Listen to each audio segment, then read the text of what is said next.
So welcome back to HR Tech Fest, the Video My Job, a series of interviews with the speakers. And I'm delighted to be joined by Josh, who has just finished speaking on diversity and inclusion, which is a topic that I'm going to be talking about today. So I'm really interested to see what he has to say. So Josh, tell us who you are and what's the shorthand version of what your takeaways are from your presentation? Sure.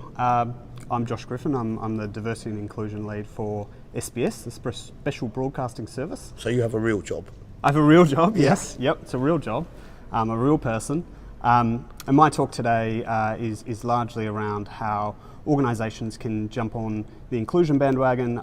I think for a long time we've seen organisations talk the talk around diversity, and you often hear these kind of siloed approaches around, well, we have to kind of focus on one element of diversity at a time, and we couldn't possibly focus our attention on broader inclusion. And I guess my talk here is to show you that it can be done. SBS is definitely leading the charge in the media sector on a broader, I guess, principle of inclusion and trying not to get bogged down in focusing on demographic activity to the exclusion of everything else. It kind of sounds like I'm not going to need to do my talk this afternoon. I might take your session. Very, very similar theme. So can you give us some practical examples of what you've actually done? Sure. So we have, we've undertaken, as is the classic SBS way, we've done sort of broad community consultation around what it is that our audiences and our community and our employees want from us. And what we've gone with is a bit of a hybrid model. We've seen lots of organisations that have had sort of employee action groups or employee resource groups. And we've seen that done well, and we've also seen that done not so well, and where they sort of devolve into cliques. Which becomes the kind of antithesis of what you're trying to achieve. I talk about that being focusing on the difference rather than the similarity. Well, and that's exactly right. And building little groups within groups. And so what we have is a workforce where we have 95% of our employees tell us they're really passionate and proud to work at SBS. And that's all to do with our purpose, which is around diversity. So I guess we've kind of got a leg up from the beginning. But we really wanted to kind of capitalise on that employee sentiment and that discretionary effort. And so the employee action group model appealed to us, but we wanted to make sure that we avoided that clicks. We didn't want to focus on the difference. So what we've actually done is we've established groups which are designed to deliver action plans to address barriers to inclusion more broadly. And yes, they do focus on some demographic activity, because I think the reality is the metrics and stuff are important. Yeah, that's to know right. what's going on. I mean, those to drive you. And those barriers are real. So we want to make sure that we do focus attention on the right things. But we also have in place a number of, I guess, checks and balances to make sure that those groups are working in concert with each other. That they're working to broader inclusion principles, and actually funding and executive support for those groups is contingent on them being able to demonstrate how they're living by those inclusion principles. So what would you consider to be, if you were going to put it into a chart on the wall, what would be your inclusion principles? Well, our inclusion principles are around, it must involve everybody. So for example, we have a Pride and Allies group.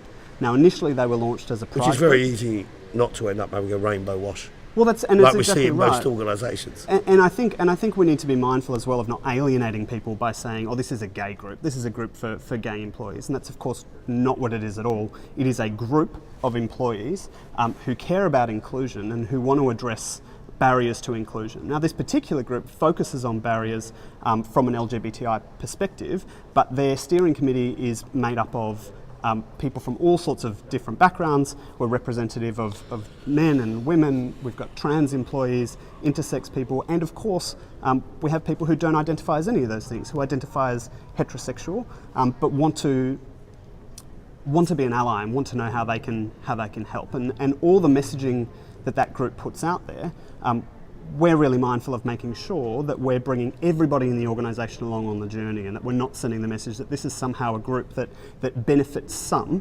and that actually isn't for others. At the disadvantage of others. That's right, yeah. Well, not even disadvantage, but actually it is for the benefit of everybody to have a more inclusive workplace. Yeah, so why do you think it is better for everyone to be inclusive? Why do you think that? Well, look, I think there's a couple of different answers to that, I guess. Yep. The first one is the kind of humanistic, intrinsic sense that we all know what you it should feels just like to be included, and we all know what it feels like to not be included. And of course, we don't want to not be included, and why should we want that for anyone else? That's the kind of humanistic side of things, which is if you're a value-driven organisation, then it's just the right thing to do. The second side of it is there's obviously really tangible business case outcomes. Productivity, profitability, collaboration. These are all tied to the business case around diversity and inclusion. Now, that's not saying that organisations necessarily get that equation right, and I think there's too many organisations that equate representation, and then they look at their business profitability and they say, well, hang on, this diversity is not having an impact on my bottom line. Why is that? And it's because, of course, it's much broader than just having representation. Representation leads to diversity of thought, but diversity of thought's only valuable if, number one, it's expressed and people feel safe and able to do so, and number two, it's respected and acted upon. So there are a number of kind of pieces to that equation. Okay, so I find the biggest thing missing for most people actually when it comes to inclusion is the vast majority of people would not want to be exclusive, would not want to be harmful to others in what they're doing. There's a percentage of people who always will or have certain prejudice, and we have to deal with that in a different way. But the restriction is the point of reference. They have no point of reference to understand a trans man or a trans woman or a mental health issue or depression or anxiety, any of these things. So there's a missing point of reference to say, I don't know how to deal with this, therefore I'm not going to. How do you provide points of reference for people? Yeah, well, look, I think it is about education exposure. I mean, we naturally have a tendency to empathise with people that we know, and experiences that perhaps we haven't lived ourselves, but we're close to people who have, and we therefore have a natural kind of empathy that develops. The mental health tends to run in families, so if you're from a family, right. You've got it, exactly, or you understand it. You have people around you. If you're not, well, look, and it's part of the reason why LGBTIQ inclusion has changed from a societal perspective so rapidly, is because there's gay people in every family, and so when it's your family member, suddenly it's a lot harder to treat them as others. And the other piece to it that I think that's important in terms of bringing people along the journey is understanding the difference between being an inclusive person and being an accepting or tolerant person. Of course, the latter, being accepting, is all about your intrinsic thoughts. I don't have a problem with these people. I'm a good person. I wouldn't have an issue with them. It's about my thoughts and my ideas, etc. An inclusive person, the difference is, you don't get to decide if you're an inclusive person.